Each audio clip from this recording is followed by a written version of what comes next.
ভাবছো আমি এখন কোথায় বসে আছি? তাহলে দর্শনটা করেই নাও।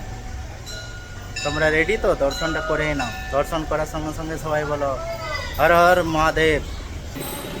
এই সেই রসকুণ্ডুর বসন্তরায় মন্দির। জয় বাবা বসন্তরায়। আর এই মন্দিরে আসতে গেলে তোমাদেরকে গড়বেতা থেকে ধার থেকে আসতে গেলে গড়বেতা বাস স্ট্যান্ড থেকে বাস ধরলে এখান পর্যন্ত বাস চলেই আসে, তোমরা দেখতে পাচ্ছ। সেই রুটের বাস ধরলে, রসকুণ্ড মন্দির রুটে বাস ধরলেই পেয়ে যাবে। আর চন্দ্রকোনা টাউন ঘাটাল থেকে এলে ওই ধাতে বাস ধরলেই পেয়ে যাবে। একদম বাস একদম মন্দিরের পাশ হয়ে পেরিয়ে যাচ্ছে। আর সবথেকে ভালো জিনিস হচ্ছে এখানে অন্নপ্রসাদের খাওয়ার সুব্যবস্থা রয়েছে।